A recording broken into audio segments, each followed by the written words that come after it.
un des monstres industriels du monde du réseau qui prend ses responsabilités en matière justement de relier les éléments, de stocker, de protéger. Et donc autant on était dans avec Retrospect dans le côté logiciel de cette politique, autant avec Cisco on est dans le côté à la fois hardware et aussi un tout petit peu software, parce qu'il ne faut jamais négliger qu'aujourd'hui, à l'intérieur des switches, à l'intérieur des dispositifs que Cisco diffuse dans les réseaux, il y a de l'intelligence embarquée, et que cette intelligence embarquée, eh bien, c'est une grande partie de la réponse. Donc, je vais céder la parole à Evelyne. C'est pas exactement ça que je recherchais comme image. Mais vraiment était faite juste pour vous aujourd'hui. Car il faut bien vous dire que la plupart du temps, ils s'adressent à des gens comme nous. Donc, ils ont vraiment joué le jeu. Quand je leur disais merci au début, c'était vraiment ça. C'est-à-dire qu'ils ont changé leur mode de présentation. Ils sont même complètement différents de quand on va pour des formations, quand on est dans des réunions avec les grossistes qui nous présentent les produits. On a vraiment essayé de faire au plus simple. Peut-être que c'était peut-être pas assez simple, et c'est pour ça que après on va pouvoir, même si vous avez encore envie de poser des questions, on a voulu faire exprès pour vous quelque chose de plus léger. Et c'est vrai que c'est pas évident comme exercice quand vous y êtes toute la journée dedans. Un UTM, c'est normal, c'est un UTM, il passe pas ça. Il a pris un SSL pour son... Oui, bien sûr. On a tous dans notre métier un langage particulier. Et ce qu'on a tenté de faire aujourd'hui, et c'est très très dur, et encore plus pour Evelyne, parce qu'en tant qu'américaine, de vraiment essayer de faire les choses au plus simple. Et toutes les questions que vous pourrez poser après, on restera, à part le jeune homme qui a l'air d'être très au fait, on essaiera de rester au plus simple possible, parce que c'est le but, c'est vraiment de vous apporter une information simple, facile et claire. Voilà, merci. Non, moi je suis chef de personne, je suis juste en fait ravi qu'on ait pu faire ce tour d'horizon. On a eu des utilisateurs, donc comme je l'ai dit tout à l'heure, quand je suis arrivé en retard et que j'ai pris le train en route, et je m'en excuse encore auprès de Corinne, qui du coup a dû perdre à peu près 3 litres d'eau juste en se disant mais où est-il, que fait-il? J'ai perdu la face, vas-y. Donc voilà, j'insiste, je suis une menace informatique avant tout ça. Vous avez bien débrouillé, on a rejeté. Mais je suis tout à fait disposé à laisser le micro, définitivement, il n'y a aucun problème. Comme mon rôle était aussi de pouvoir souligner, je dirais, un petit peu les liens qui existent entre chacun des intervenants, les articulations, pas que des liens, les articulations aussi. C'est pour ça que le fait que les deux derniers intervenants soient et du côté du logiciel et du côté du hardware, du réseau, sont extrêmement importantes. Alors, Evelyne l'a dit, je le répète encore une fois, mais parce que ça se perçoit parfois peu du côté des utilisateurs, mais à l'intérieur de tous ces boîtiers que vous voyez, qui peuvent ressembler juste en fait à être des endroits dans lesquels vous allez venir enficher du câble, il n'y a pas que de l'électronique, je dirais, basique, bête, et juste destinée à faire un travail de connexion ou d'interconnexion. Il y a énormément d'intelligence embarquée, et le logiciel embarqué, les logiciels, puisqu'il y en a plusieurs qui sont à l'intérieur de ces dispositifs, sont aujourd'hui de plus en plus complexes et de plus en plus riches en termes de missions, et se complètent parfaitement avec les logiciels tels que ceux que Retrospect met à disposition de l'utilisateur final et dans sa politique de sauvegarde et je dirais, de soins apportés au serveur et dans la politique de soins apportés au desktop, parce que ça a été clairement illustré dans la mésaventure dont on vous a parlé. Si je plante ma machine, il y aura obligatoirement des conséquences. Le fait que des utilisateurs finaux soient aussi venus expliquer, illustrer comment ça se passait dans leur quotidien, une ONG, une entreprise, on ne peut pas imaginer que la Société de Monsieur soit détentrice de secrets qui font que peut-être demain la Banque de France viendra lui retirer l'autorisation d'imprimer des billets. Ça n'est pas le cas. Donc juste pour imprimer de la plaquette commerciale, du livre, du leaflet pour un office du tourisme ou des billets pour un spectacle, mais quelle que soit la mission d'entreprise, le cœur de métier de la société est de respecter la mission, la commande qui lui a été passée par le client. À partir de là, il y a une chaîne de valeur, et Madame a fort bien fait d'insister lourdement tout à l'heure sur... enfin, lourdement, pardon, d'insister.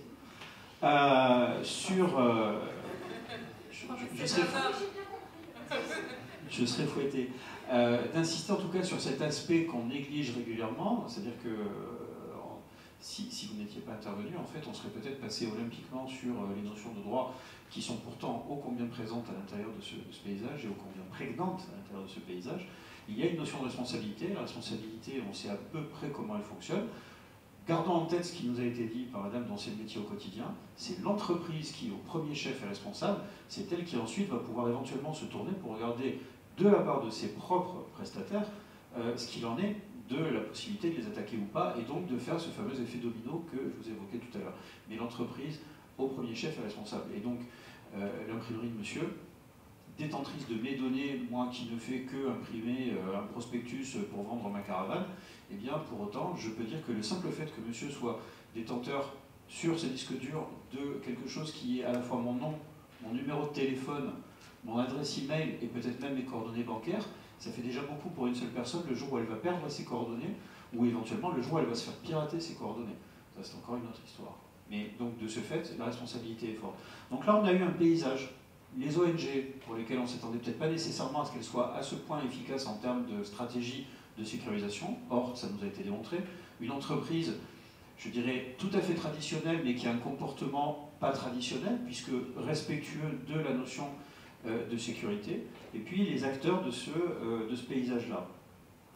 Ce qui nous reste à faire, si vous le souhaitez, puisque vous avez visiblement été intéressé, moi je vous propose d'avoir quelques questions, puisqu'on a un petit peu de temps avant éventuellement de pouvoir toucher effectivement du doigt directement les appliances que Mme Farès nous a amenées, de pouvoir parler avec ces messieurs de rétrospect de votre problématique individuelle. Est-ce que vous avez éventuellement des questions, des remarques, pourquoi pas des anecdotes aussi à partager avec nous tous? La parole est à vous, il n'y a aucun souci de ce point de vue-là, et bien au contraire, on vous attend. Vous connaissez le fameux gag, on ne pose jamais la première question, donc allez-y directement pour la deuxième.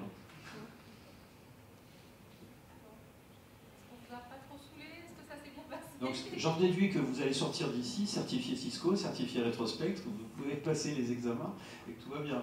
Ah, il faut que je passe quand même ça certificat. J'ai même vu que Rétrospect a réinitialisé l'environnement de travail de Cisco. C'est bien ça? En quelque sorte. On a retenu l'importance. Jean-François, si vous n'avez pas de questions, moi j'en ai. Pour la partie rétrospective, on s'est emballé sur des anecdotes, mais je pense que c'était intéressant aussi de parler de choses concrètes. Je pense que M. Diaz tout à l'heure parlait de vrai langage, pas forcément UTM, SSM, etc. C'est aussi des gens qui bossent. Ce que je voudrais rappeler, c'est que Rétrospect va protéger ses environnements. On protège des Mac, des Windows, des machines virtuelles, machines physiques, des serveurs. On a un environnement test qui a été mis à notre disposition là-bas, derrière vous, pour s'assurer que tout fonctionne bien, et c'est bien l'enjeu de la protection du backup des données. C'est pas juste d'espérer que ça va fonctionner, c'est de faire en sorte que on est au courant que ça fonctionne. Si ça ne fonctionne pas, on le saura. On a un certain nombre d'applications ou des applications iPhone. Donc, des machines Mac, des machines Windows, des serveurs là-bas. Combien pensez-vous que Rétrospect coûterait pour protéger notre environnement aujourd'hui? Allez, c'est juste prix. Mais moi, je ne serai pas là pour Si vous... Pardon? Non, c'est le truc, la question là. Ah non, c'est pour moi.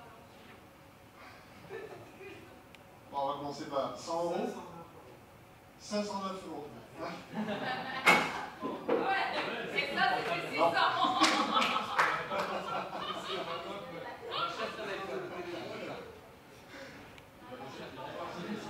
L'imprimerie en ligne vient de gagner un iPhone. 20 000 euros par mois. 30. Oui. Français ou en français? C'est un support français qui est ouvert. Le support technique. En français, c'est quelque chose. Et Alors, le premier français, support, c'est déjà, autre c'est chose. Le support technique, c'est Cabia. Et je peux vous dire que Cabia fait partie des bêta-testeurs de Rétrospect. Et ils ont même leur bêta-test à eux, puisqu'ils ils ont une discussion directe avec Robin, Andrew, les ingénieurs, etc. Ils nous ont aidés à régler un certain nombre de soucis qu'on avait par rapport à leur connaissance du cloud notamment. Donc le premier niveau de support, c'est Clavia. Le deuxième, c'est du support technique en français, en Europe, aux Pays-Bas. Marc Oriot, français, il se trouve qu'il est à Eindhoven, aux Pays-Bas ou en Belgique, et aux Pays-Bas pour le moment, sur la frontière. C'est un support technique qui est avec un numéro international gratuit, plus 800, 00800, 99, 99, 70, 70. Si on regarde cette stage, estrade, Fais attention de ne pas en tomber d'ailleurs, parce que tout à l'heure je dois partir sur le côté. on aurait 1, 2, 3, 4, 5 machines. Et ça, c'est ma deuxième question du jour. Combien est-ce que ça coûterait d'installer Retrospect sur mon Mac pour protéger 4 machines, y compris la machine noire qui ne marchait pas très bien, de Redmi, en Windows? Combien est-ce que ça vous coûterait? Donc, ça n'est pas de serveur. Il se trouve que sur ma machine, j'ai VMware avec Windows 8 Fusion. Je protège 6 ordinateurs, la machine sur laquelle j'installe Retrospect, donc sur Mac, si j'ai un ordinateur Mac, ou Retrospect pour Windows sur un ordinateur Windows, qui va protéger 5 autres ordinateurs Mac, Windows et Linux. Combien est-ce que ça pourrait vous coûter? C'est inclus, Non. il y a le petit... Alors, ça serait 119 €, pas par mois, pas par jour, 119 €, et c'est à vous, vous l'installez sur une machine et vous protégez 5 autres postes de travail. Mac Windows, Linux, sur le même réseau évidemment. Ça intègre, oui? Je suis complètement néophyte, moi.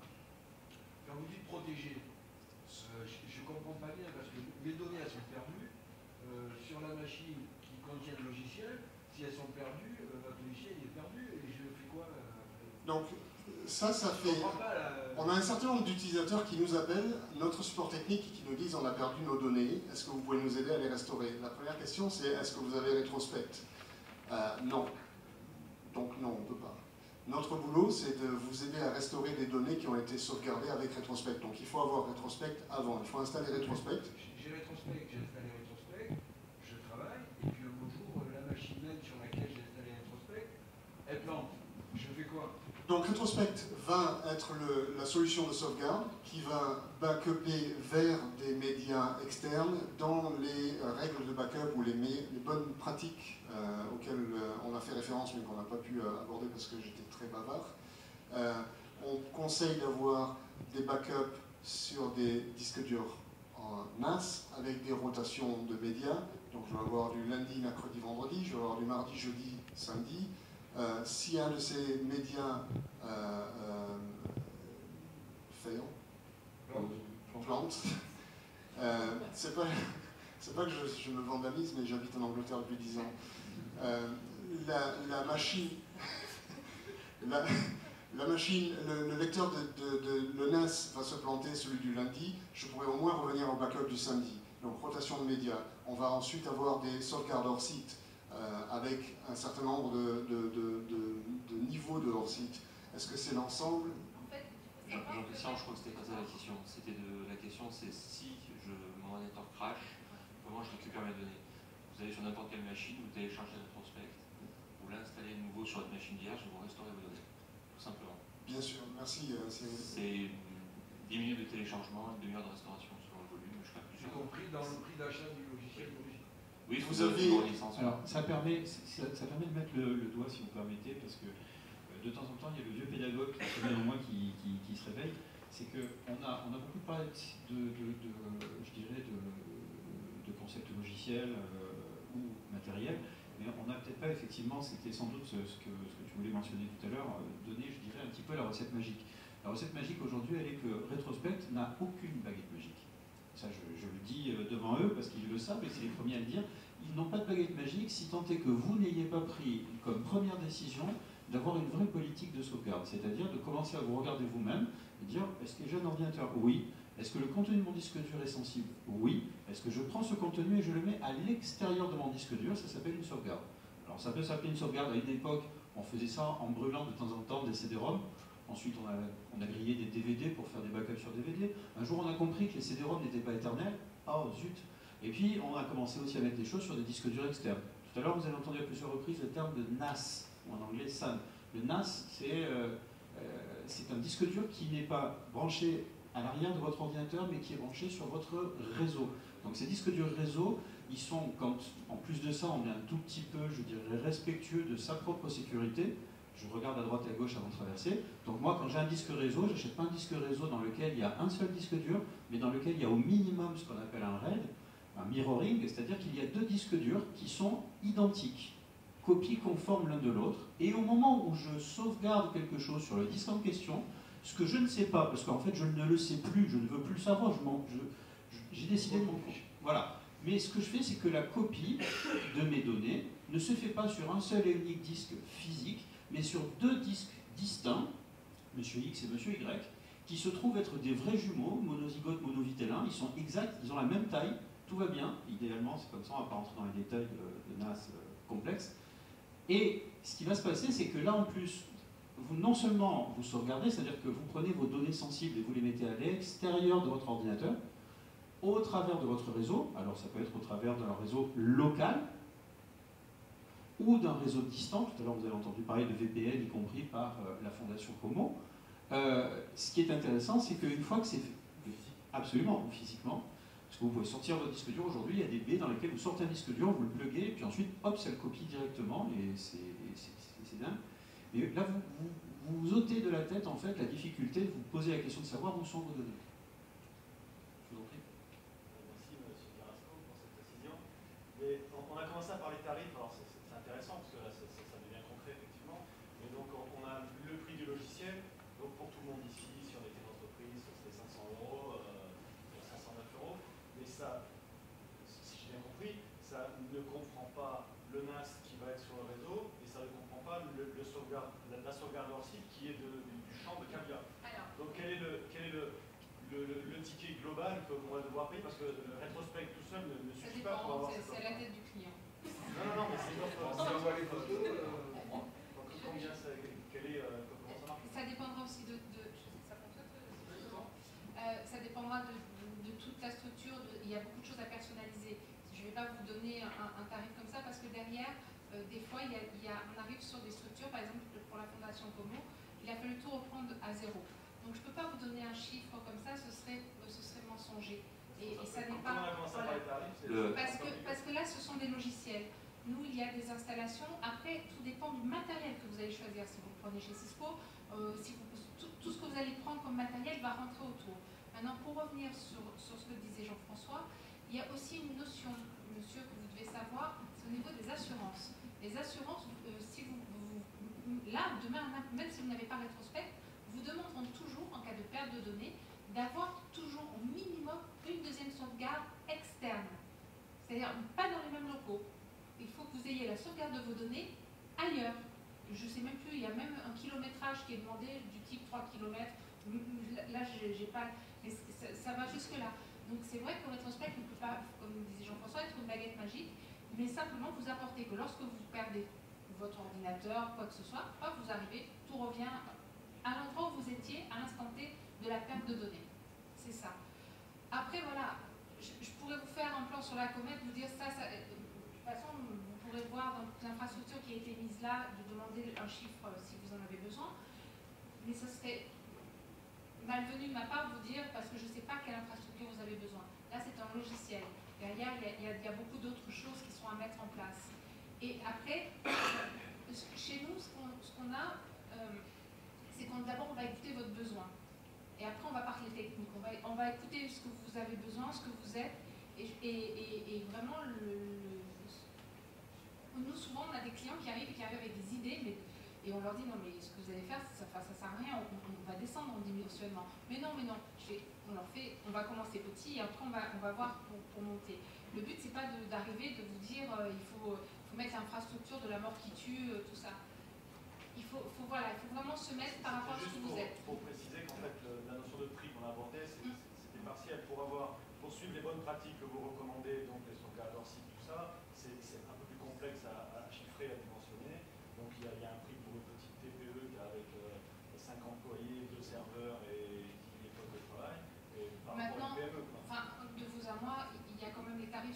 sont pas obligés partir dans, c'est ce que je vous dis, on ne va pas partir dans des prix si vous êtes 5, je ne vais pas arriver en vous disant on va trouver une solution. Il y a toujours des solutions à trouver, même en externalisant les données au niveau cloud, puisque on parle beaucoup, on peut arriver à trouver toujours des solutions adaptées.